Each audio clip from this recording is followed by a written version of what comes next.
the music ministry of David Trolley. Oh, that was beautiful, David. You know, I just have to take a moment and on this Thanksgiving week and say how thankful I am for David Trolley. I have, yeah, absolutely. I have been bringing new thought leaders in as guest speakers, as you know, and now I bring this posse guy from all around in here, and David Trolley gets to sing for all of them. And I'm so proud that he gets to do that. He's just such a wonderful person. Thank you, David. Thank you. Beautiful music. Thank you. Now, on to our guest speaker for today. Oh, it's just such a joy to have Michael here. We don't really know each other that well, but I certainly know of him. And we were at convention this year, and we were in a small group, I think, and he must have said something that made me, oh, I can hook into him because, you know, you paid for me to go to convention this year, and I worked while I was there. I found musicians and guest speakers and got them booked. And so I chased Michael through the convention hall, and he was looking at his calendar going off to another meeting. And I said, all right, that day I got you booked. And so here he is. And you know, Michael, I just want to say what you represent for me is just the beauty of what's happening in New Thought, that New Thought, that CSL and Divine Science, Divine Mind, Unity, all of us need to be coming together as one, as the truth, and moving this truth forward. Michael was trained in Science of Mind, and I'm trained in Unity, and we're both trained from Emma Curtis Hopkins. And so we've opened our ministries up to the ministers with reciprocity into the different New Thought movement phase. And so Michael is a shining example of having a Science of Mind training, and here he is leading the church in Houston. So thank you, Michael, and welcome to Unity Center of Davis. Oh, thank you. Thank you so much, Rich. Yeah, Reverend Howard invited me to come work with him, and this was before the reciprocity happened. So I actually had to become ordained in Unity. Now it's not required, but I'm dually ordained. I'm actually ordained both in CSL and in Unity. But I am grateful too that's because it's the same philosophy. Emma Curtis Hopkins is sometimes called the mother of New Thought, that she trained the leaders of all of the New Thought movements, including Ernest Holmes, including Myrtle and Charles, and including Emily Cady, and of course Nona Brooks and Linda Kramer from Divine Science, all of those folks. So it's all one teaching. We have slightly different flavors and different emphasis, but it's the teaching that the presence and power of God is what we are. And if we can open our minds to this truth at deeper and deeper levels, and in specific areas, we can actually demonstrate that truth into transformation in our circumstances of life. And I've been a part of this now for almost 30 years. I mean, I said I've been doing music for over 20. It's actually closer to like 30. But I don't want people to think I'm that old. So no, I'm kidding. I need to update my bio. I was really hoping to do music today, and the last two events that I did music on Zoom, there's something about the algorithm where it tries to cut out background noise, and I've researched it. I had it working before with all of this stuff, and we talked about it. We had a meeting this week, David and Rich and I, and we just decided I'll come back when we get the music thing worked out and sing for you, but I'll just be speaking today. So what I want to talk about, I've called it the power of gratitude. And there are really two ways we can think about gratitude. There are many, many ways, but there are two that I want to highlight. Transactional gratitude, we all know what that is. You get a gift from your great Aunt Mildred, and your mother would say, what do we do? What do we say? And we say, thank you, great Aunt Mildred. We get something and we respond with gratitude. That's reciprocity of energy, but it's also sort of a transactional thing. You give me something, I give gratitude. And it's great, and we should be taught in that. It's good manners. It's a way of keeping the energy of love flowing and moving through us. I have nothing against that way of being in gratitude, but I'm talking about something different. What I'm talking about today is what I call causative gratitude. That gratitude is a state of consciousness, and as we know, this is our game in the New Thought movement, that our consciousness is cause. And that if we think a new thought, we will experience a new effect in the realm of condition. So that's really what I'm talking about today. I don't know Davis. I would drive through Davis right out of seminary. I graduated in seminary in 2009. I was working at Center for Spiritual Living in Reno. And I had a lot of friends and family in the Bay Area, so I would drive I-80. So I would wave at you because I know about some folks there in Davis, but I haven't actually been in your city.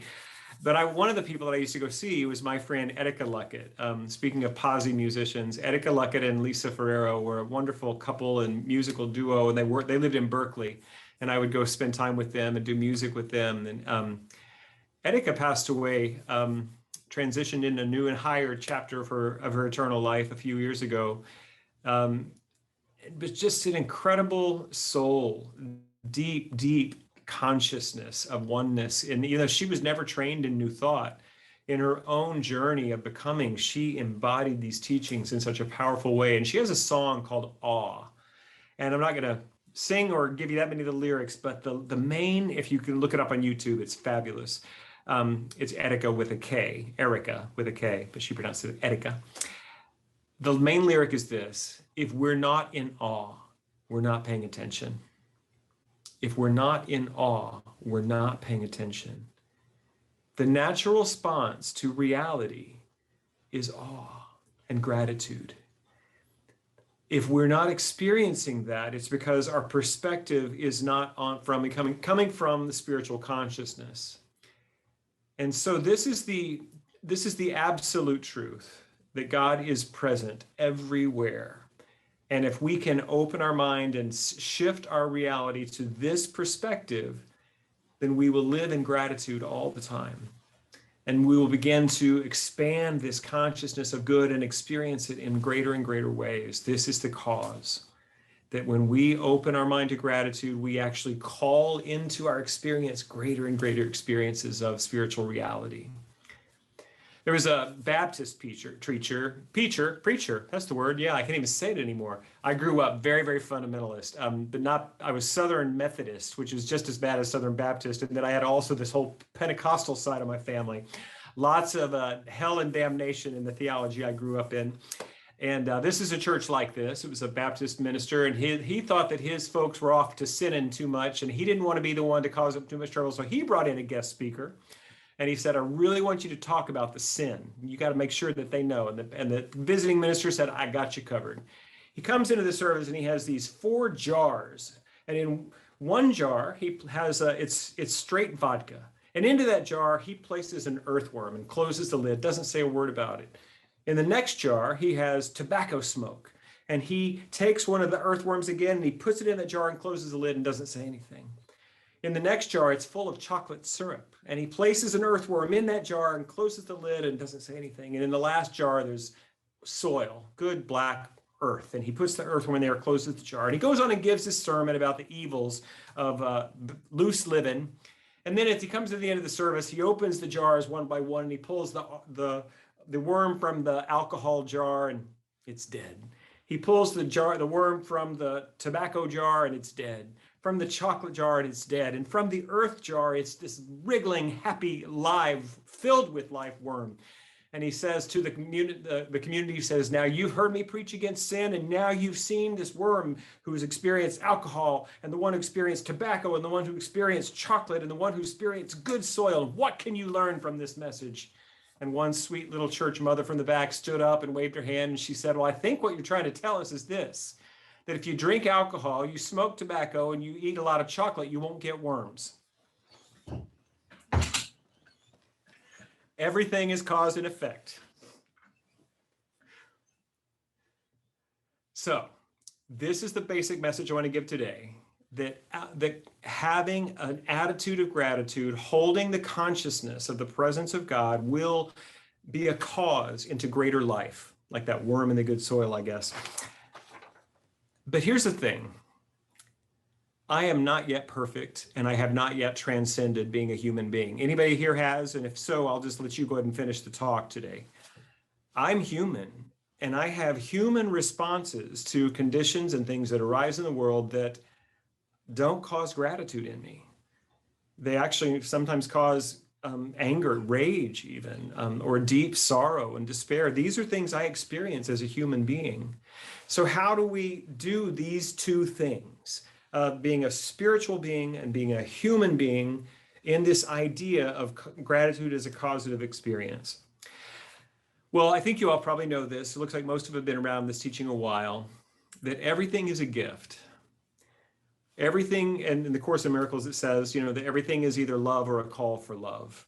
If we really are present with what is, somehow in that, through that, spirit is revealed. Lisa Nichols, wonderful teacher, she was in The Secret. She says it this way: everything is a gift, but some come wrapped in sandpaper. And so here's the way I would like to think of the way we can integrate our humanity into our divinity in this idea of causative gratitude. Oh, Ernest Holmes, by the way, has this great quote. He says, "Humanity is divinity revealed."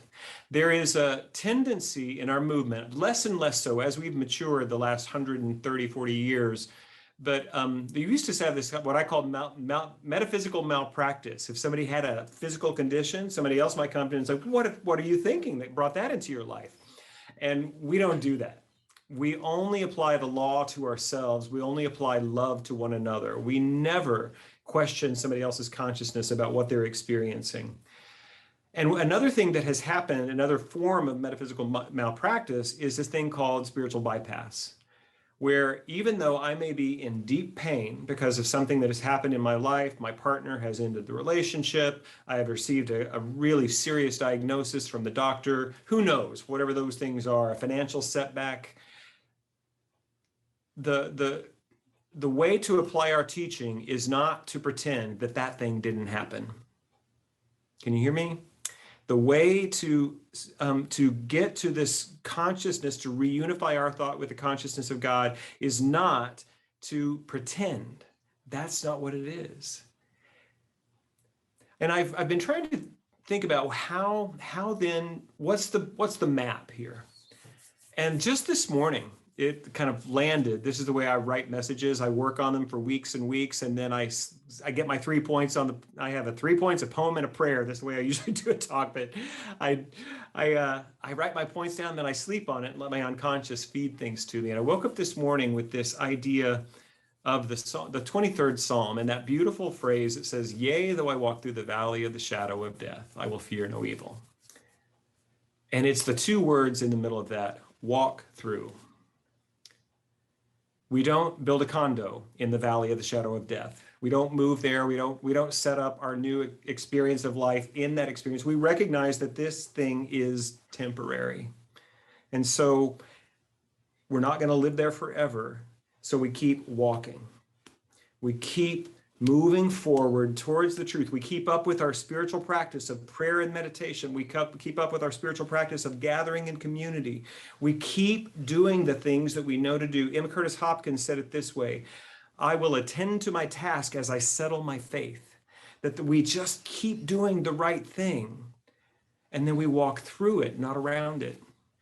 We don't attempt to short circuit whatever this thing is. I know, Rich, I know you're an expert and a teacher of grief. It just doesn't work to try and avoid grieving. The Buddhists tell us that we lose everything. Anything that has a form, that has a name, we will lose. We don't take it with us. And so many, and as we get older, how many of our friends and family have completed their human life? And we try to comfort each other by saying, well, it's just the body that died. It's like, yeah, no, duh. That's the part I miss.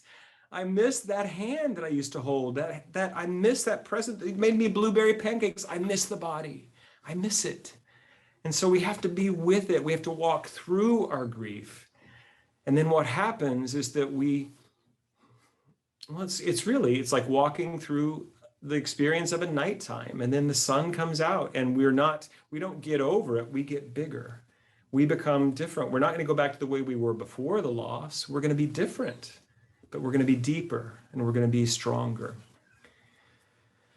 So another Bible thing, we're down in Houston. We're in the sort of the buckle of the Bible Belt.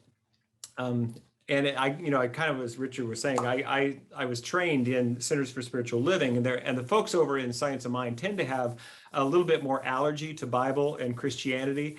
And so when I got invited to come to work in Unity, I'd been singing and speaking at Unity churches for years before I ever came here to work at Unity of Houston, but I hadn't been a part of a Unity community.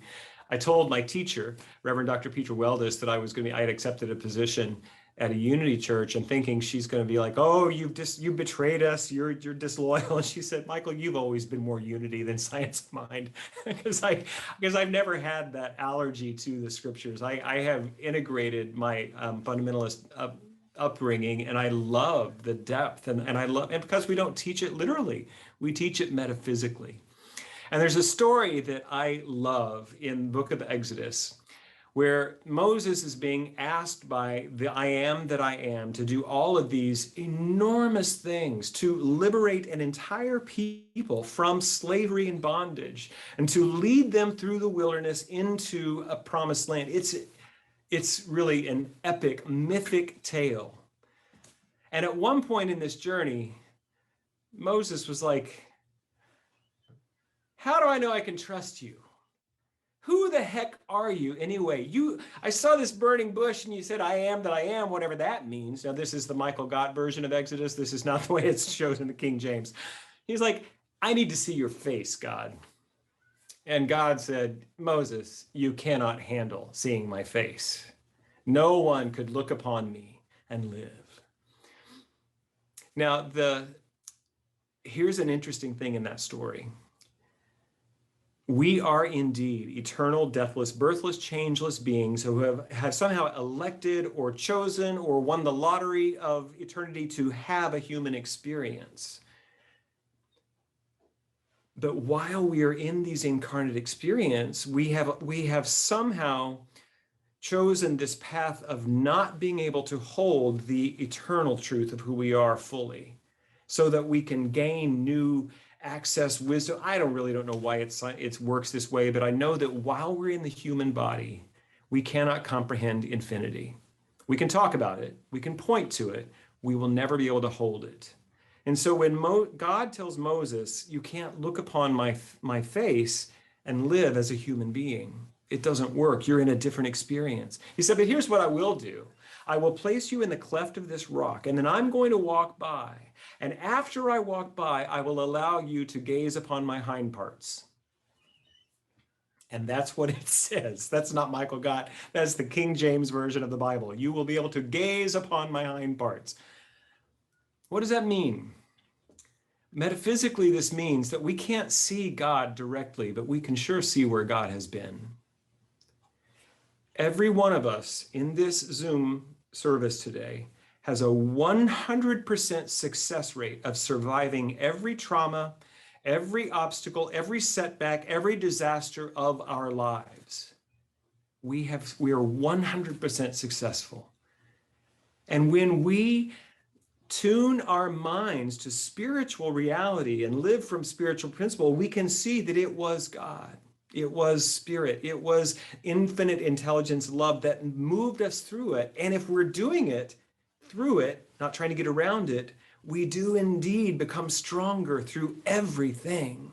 We become clearer, we become wiser, we become deeper, we become wider. Well, that's after Thanksgiving, we become wider, but you know what I mean. We get to be more of the authentic expression of God that we are if we stay awake.